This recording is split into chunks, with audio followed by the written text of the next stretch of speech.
আসসালামু আলাইকুম। আল্লাহ সকলের মঙ্গল করুক এই কামনায় এবং এই প্রত্যাশায় শুরু করছি আজকের ভিডিও।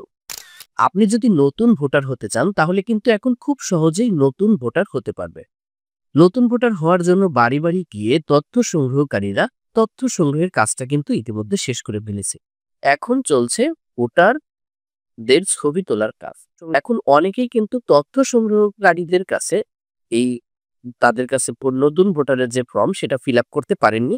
বিভিন্ন কারণবশত হয়তো তথ্য সংগ্রহকারী আপনার বাসায় যায়নি, এজন্য ফিল আপ করতে পারেননি। কিংবা আপনি বাড়ির বাইরে রয়েছেন, এজন্য ফর্ম ফিল আপ করতে পারেননি। তাদের জন্যই এখন নতুন ভোটারের আরো একটি সুযোগ দিয়েছে নির্বাচন কমিশন।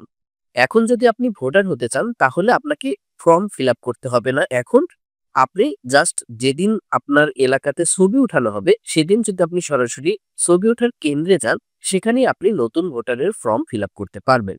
সেই ফর্মটা ফিল আপ করে ওই দিনই আপনি ভোটার হতে পারবেন ছবি উঠে। অর্থাৎ আপনি যদি এখন ফর্ম ফিল আপ নাও করতে পারেন, তাহলে যেদিন আপনার এলাকাতে ছবি উঠানো হবে, সেই ছবি ওঠার দিন আপনি সরাসরি সেই নিবন্ধন কেন্দ্রে চলে যাবেন।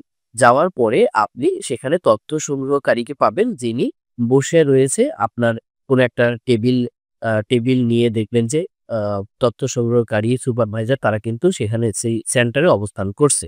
তাদের কাছে সরাসরি গিয়ে তাদের কাছ থেকে একটা ফর্ম ফিল আপ করবে।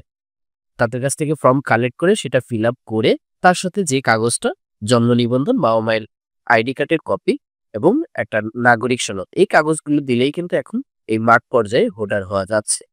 তো আপনি কিন্তু চাইলে ফর্ম যদি আপনি নাও ফিল আপ করে থাকেন, আপনি কিন্তু খুব সহজে নিবন্ধন সেন্টারে গিয়ে সরাসরি ফর্ম ফিল আপ করে নতুন ভোটার হতে পারবেন। তো এই ছিল আজকের ভিডিও। যদি ভিডিওটি ভালো লাগে অবশ্যই ভিডিওতে একটি লাইক দিয়ে যাবেন।